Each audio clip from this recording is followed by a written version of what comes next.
Welcome to the Wholesome Healing Collective. Join us on our podcast for a journey into the hearts of healers from all walks of life, diving deep as we explore meaningful conversations that have the power to inspire, empower, and share life-changing wisdom. Through this community, we hope to create a welcoming environment where our listeners leave feeling nurtured and uplifted. We are so delighted you are here. My name is Alyssa. And I'm Renee. Grab a drink, get cozy, and let's dive in. Welcome back to the Wholesome Healing Collective podcast. We are so honored to have Sara Beth Wald back with us today.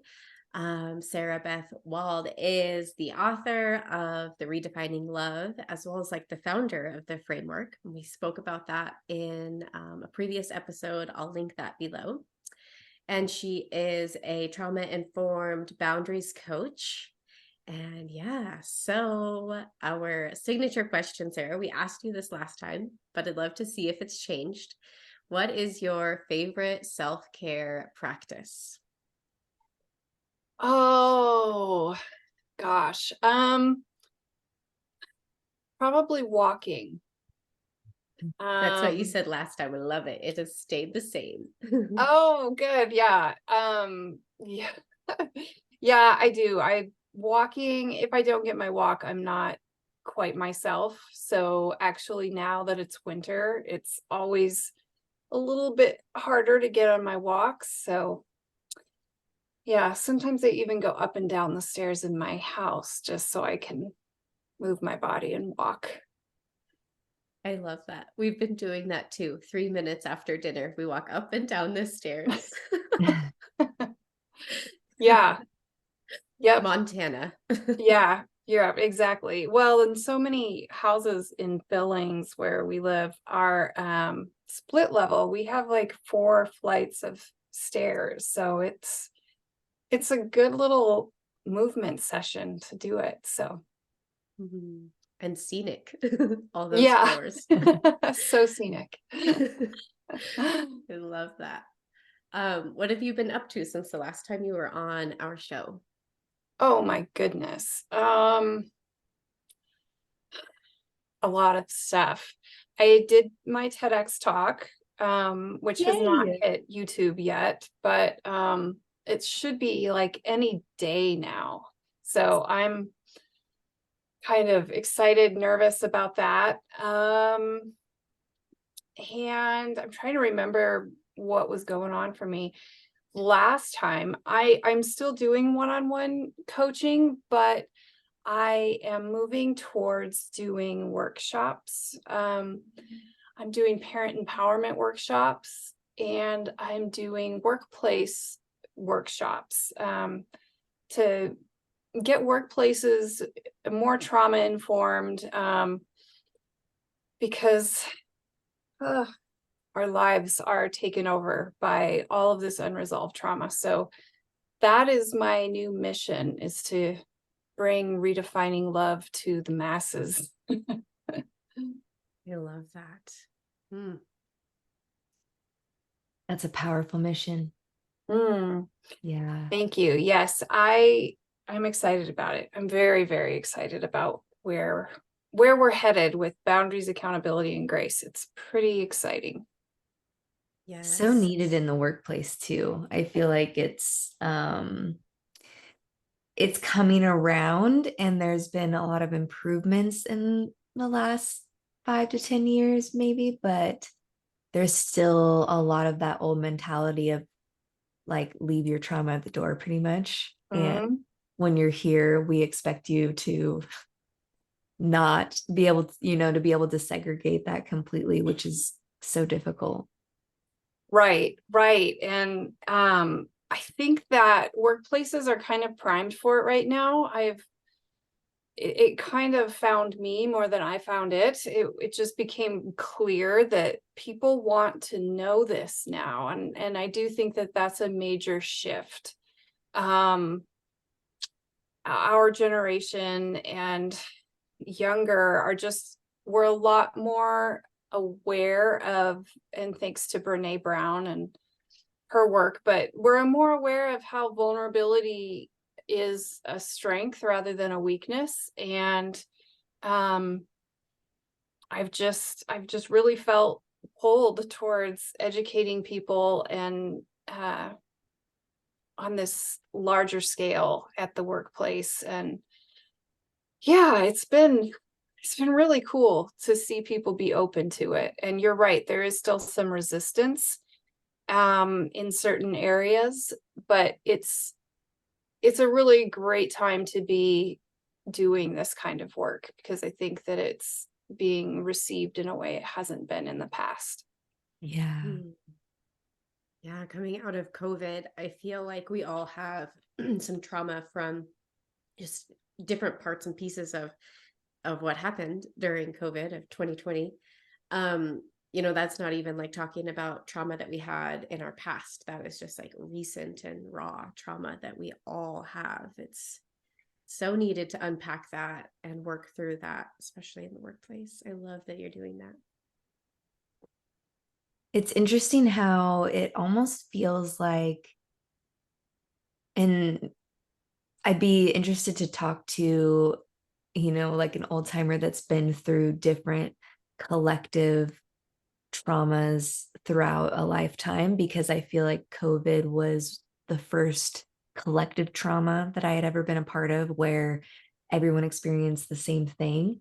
And it's almost like there's even more of this tendency to try to sweep past it and sweep it under the rug because, well, we all experienced it. So what's the big deal? Like, as if the trauma is made smaller because everyone can relate, when in reality, we probably have more of an opportunity to heal because we can relate, but we don't want to talk about it as a trauma because everyone just wants to be like, la, la, la, it's a move on.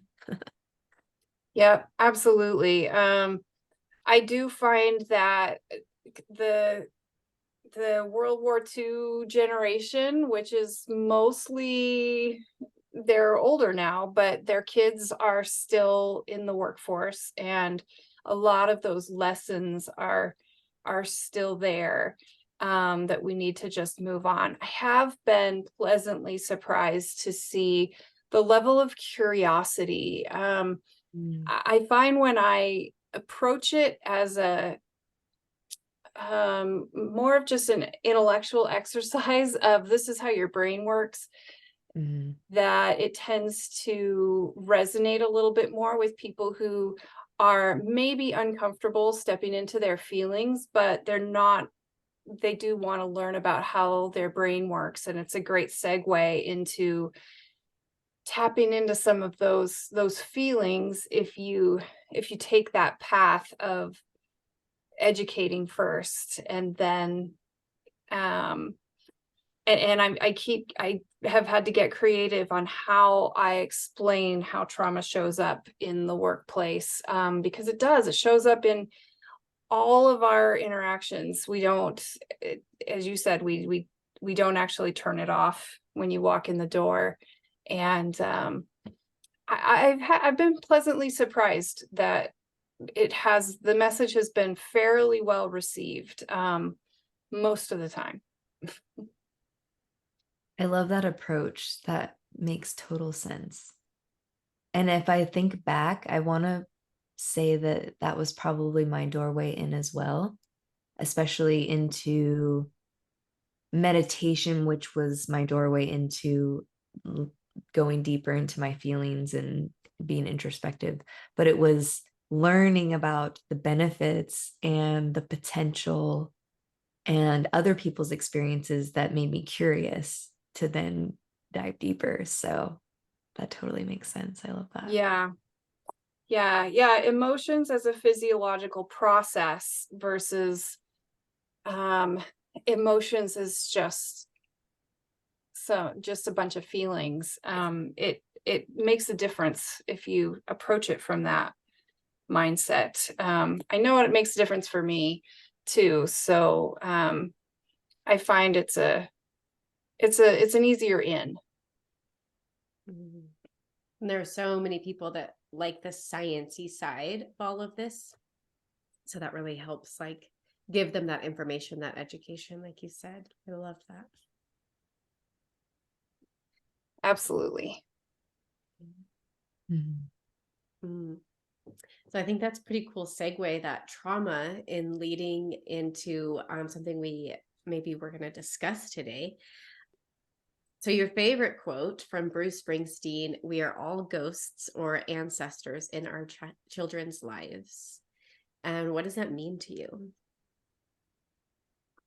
Oh, well, he said this on his, I think it was like a Netflix special that I was watching. And I actually had to pause it and go and grab a pencil and paper and write it down because I was so struck by the wisdom of it. And it's such a great description of generational trauma.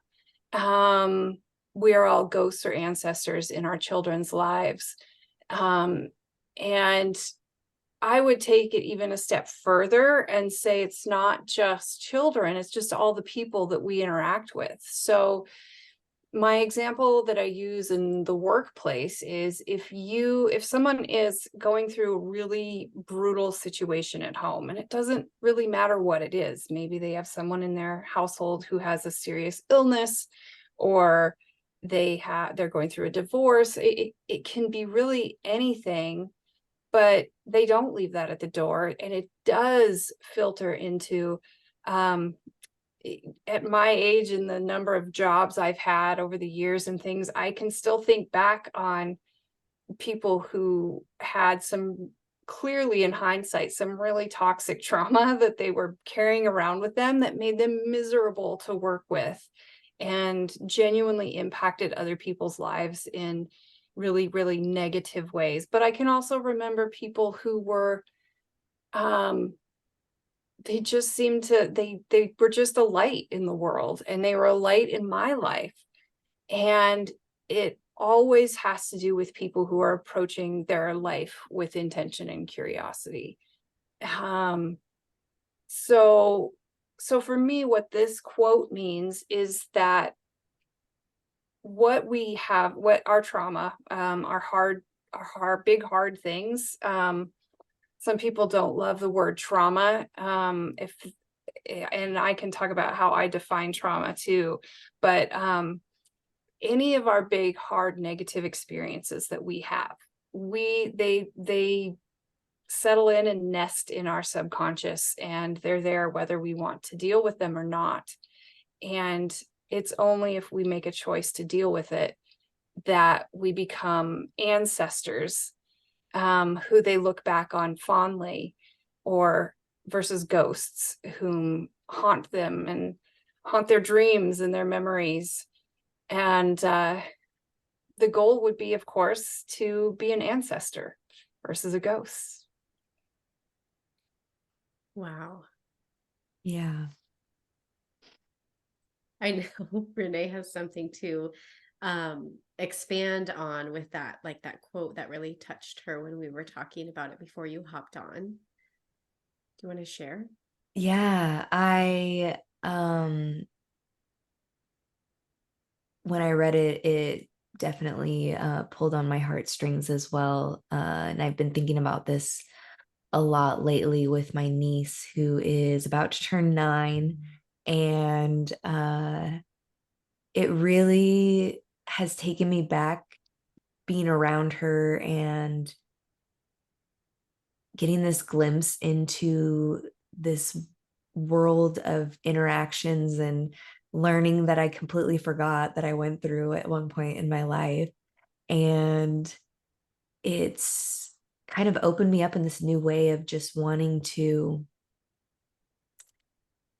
be someone that she remembers. You know, I look back at that time, and sure, I remember my parents and my family, but there isn't someone that really sticks out as like, oh my gosh, I got to do all these fun things, or I have these fond memories, or these points of connection that really impacted my life, or these little nuggets of wisdom. Like, I always remember when my aunt told me this and things like that. And I want to be that for her. And it's really been inspiring me in this whole new way. Well, before I always wanted to be involved in her life, but now it's I'm just way more intentional, and I try to be so present with her when we are together, because I think a lot of times we think, or what I observe in family dynamics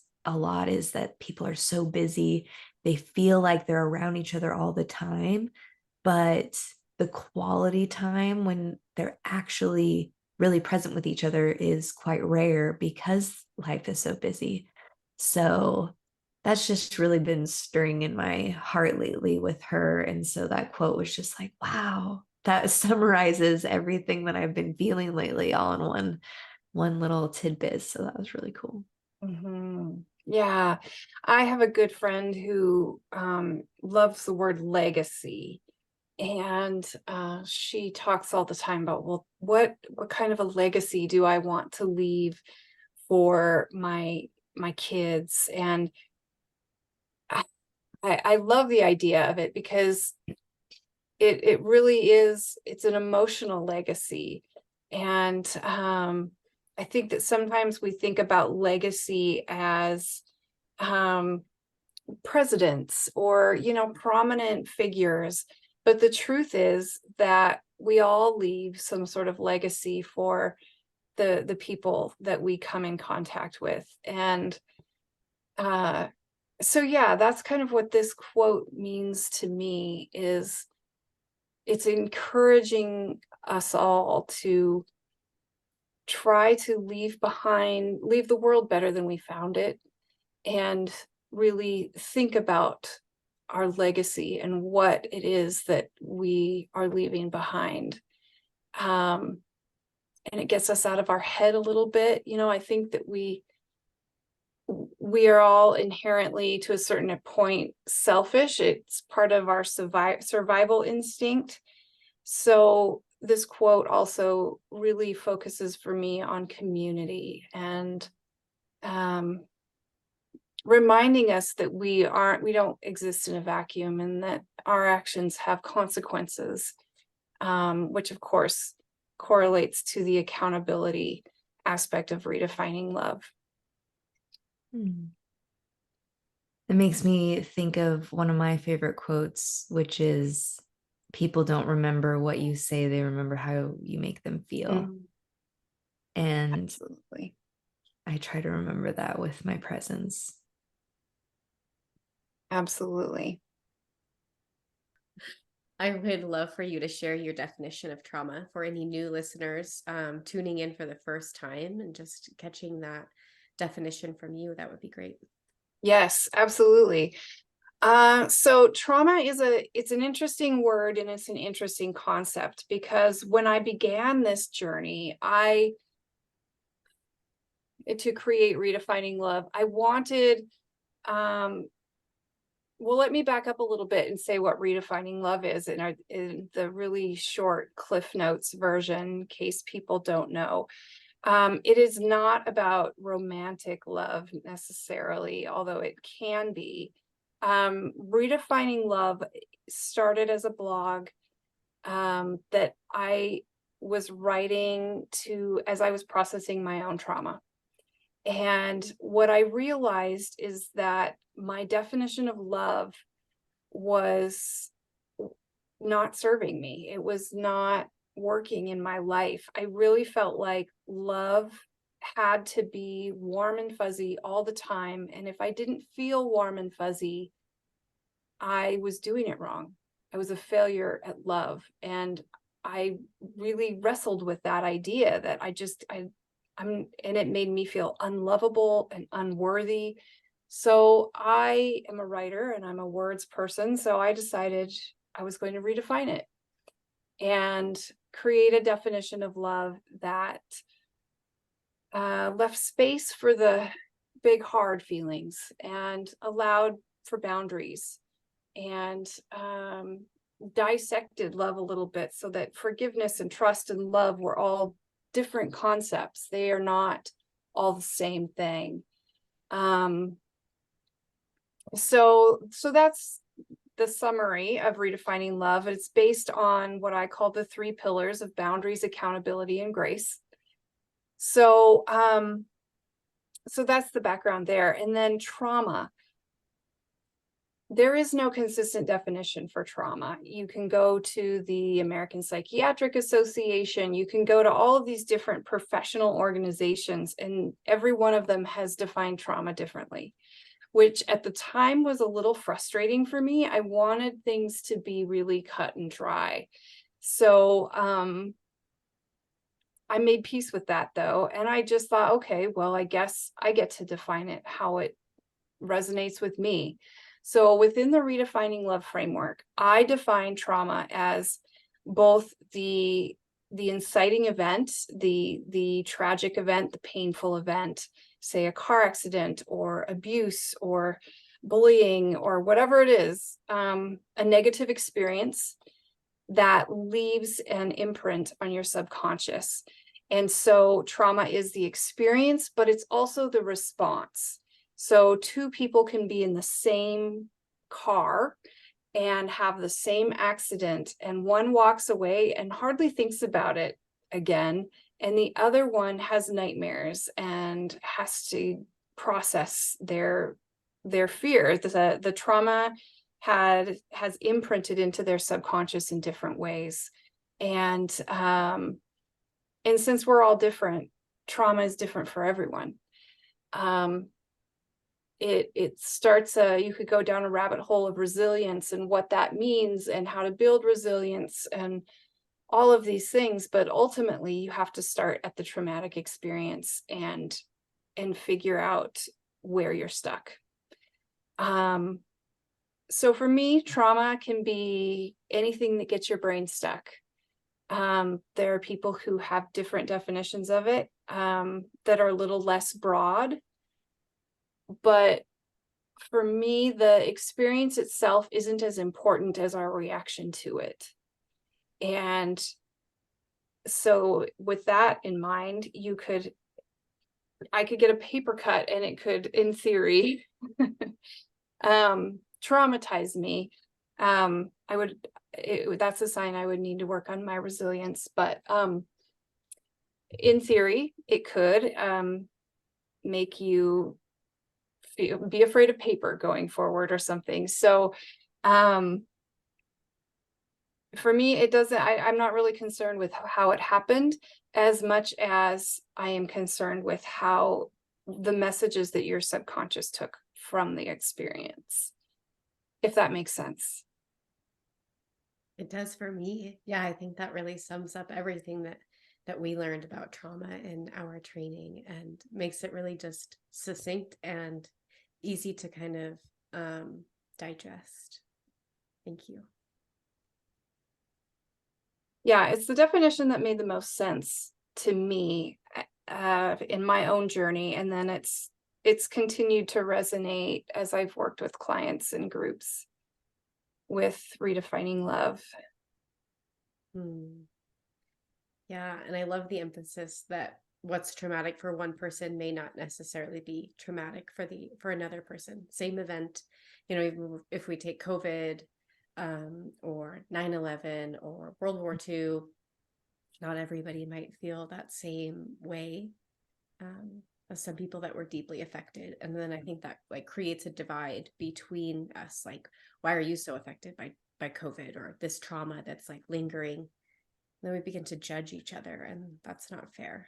Absolutely, yes. And really the divisions in the culture were that is all. Culture is also my passion. I'm a social worker and a journalist is my background. And so I always have this sort of intellectual tug of war with myself because I'm very interested in interpersonal relationships and all of the sorts of things that as a social worker I'm interested in, but then I'm also very interested in culture and how our trauma impacts culture on a grand scale. And you really nailed it with COVID is such a perfect example of it. Because yes, we all went through it, but For example, myself, I didn't lose anyone specifically in my life. And so I have a different experience with it. And people who were frontline workers had a very different experience with it. Teachers had a very different experience with it. So yeah, it's a really good example of where we need to be more trauma informed so that we understand other people's reaction. And for me, getting trauma informed really is about creating empathy. I think that's the root of empathy, is understanding, oh, they're reacting like that, not to just be a jerk or to ruin my day. They're reacting like that from a place of trauma because their subconscious is stuck on something. And once you understand that, it opens up a whole new path to empathy. I love that. I was actually thinking as you were speaking, empathy is what came to mind. And I was thinking that how the understanding also helps people who are naturally empathetic start to have a framework to understand, okay, this is why I'm picking up on this from this person, even if their words might not necessarily be reflecting that. We're feeling that. And now, I mean, we shouldn't make assumptions as to what that could be, but it gives some kind of framework.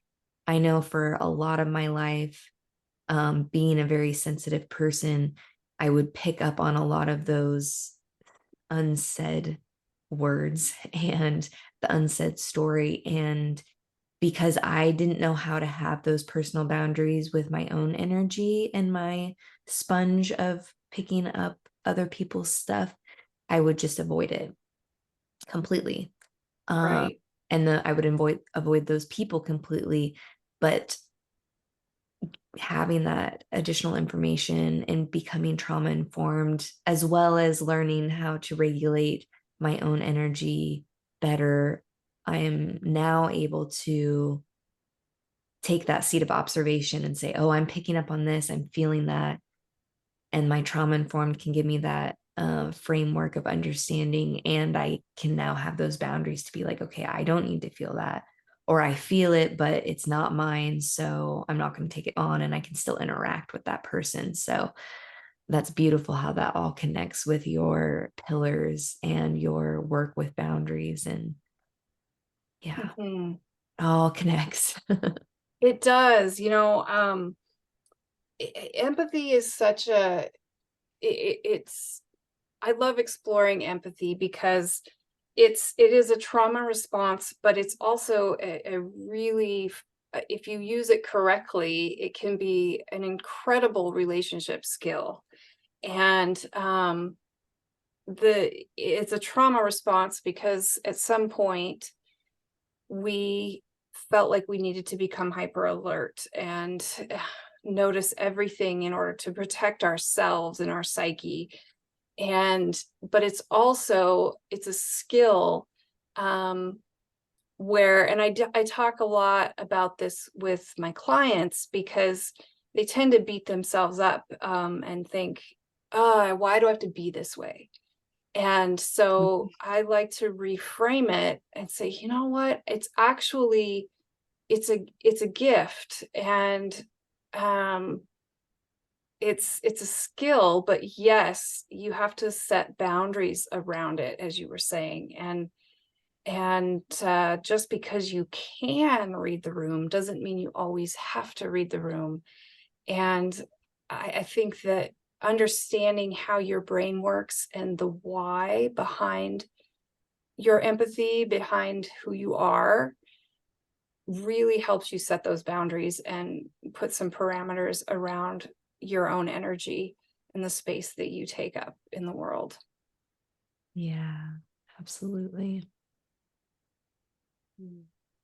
I'd love if you could share any tips you have for boundaries, accountability, or grace in showing up with, I'm like all over the place, kind of like your workplace workshop where you're sharing these trauma-informed tips and how to show up with boundaries, accountability, and grace for other people in the workplace. There you go. Well, so it's a great question. And it seems weird, but I actually have a tennis ball with me all the time. And the reason that I do is because this is sort of the foundation of my practice and how to integrate boundaries, accountability, and grace. And what I think is there are 4 ways that you can do if somebody has a tennis ball and they give you the tennis ball. And there's 4 ways to respond to that or react.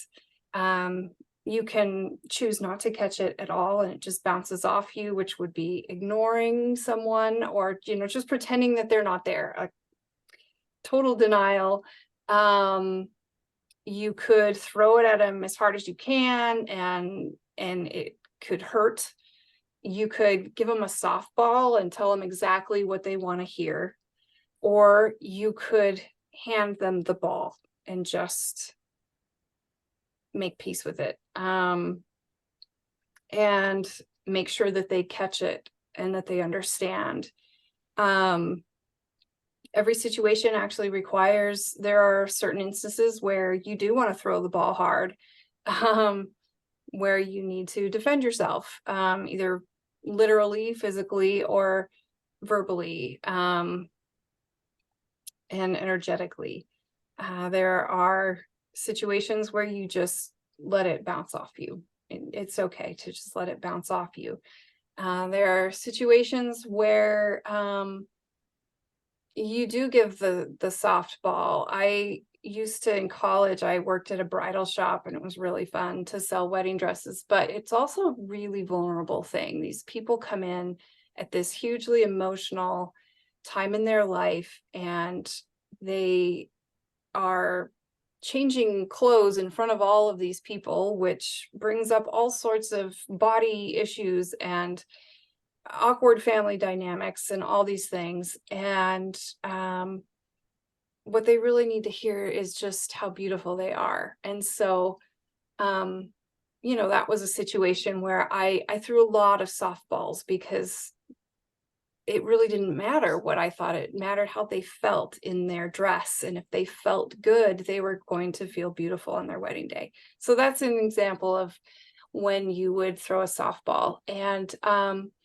I think most of us would understand that handing them the ball with empathy and understanding and truth, even if it's a hard truth, is usually the best approach. But you can't do that if you're not intentional and curious. So that's where I teach a lot of mindfulness, which I know you guys talk about a lot. So yeah, my tip is to only carry what's yours. And the only way to know is to get intentional about what is yours. And once you give it away or throw the ball, it's not yours anymore. You've given it away. The ball's in their court and it's their opportunity to react or respond. So that's my go-to example. And it makes, it tends to resonate with people. It gives a really concrete understanding of what's mine and what's not mine. But it does require intention and curiosity. Thank you. I love that has so much like self-accountability, like drenched into that tennis ball. I love that analogy. I think that's a great, it's a great tip for anyone, but especially for those that are maybe developing that empathy. And I can imagine that if it's not something that you are accustomed to feeling other people's emotions, that there might be this little bit of hesitancy or resistance where you tap into it and you feel something and then you're like, that was a lot. I don't want to feel that. And you kind of pull back. So to have that ability to kind of take that observer view again and say, okay, I felt that, but it's not mine. So I get to choose what I do with it, and then make your move, versus, I got it. Like I caught it, it's stuck to me. Now what do I do? Yeah, right. Absolutely. Yeah. And from that big picture cultural aspect, I think a lot of defensiveness is rooted in a lack of boundaries and a lack of intention and curiosity, because we assume that every opinion and every contrary thought, or anything that divides us, really, we have to process that and respond or react to that. And the truth is that a lot of the stuff that we get bent out of shape about and defensive about isn't really ours to take on. And so that would be the big picture goal of redefining love, which would be to bring intention and curiosity to the masses so that we can start to make some forward progress. But it works at the micro level in our families, in our marriages, in our parenting, in our friendships. And it works at the macro level in culture as a whole. Absolutely. I love when we can take concepts and apply them on the macro and in the details and in the big picture. Yeah. Yeah. The mission of redefining love is to heal our culture by healing our trauma one individual at a time. And it's really rooted in here in the tennis ball. It's rooted in that idea that if we all did this work and integrated boundaries, accountability, and grace, it would change the world. So I'm kind of a shiny optimist, but it excites me. It excites me hearing you say that and put it out into the world. I truly believe that that is true.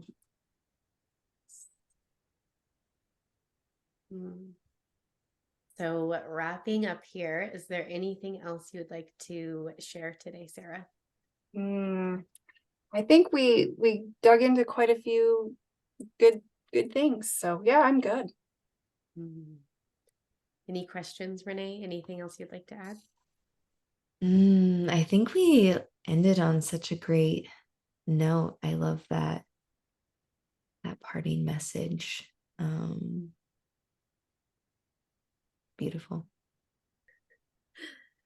Thank you so much for watching today. We had such a great conversation with Sara. So honored to have her here with us. You can find Sara Beth Wald on Facebook, and you have a website. You want to drop those? I do. The Redefining Love website is redefine-love.com, and you can find all the information there. Beautiful. All right. So we hope that everybody watching has a beautiful rest of your day, and then drop anything in the comments below if something resonated with you, and we'll see you again next time.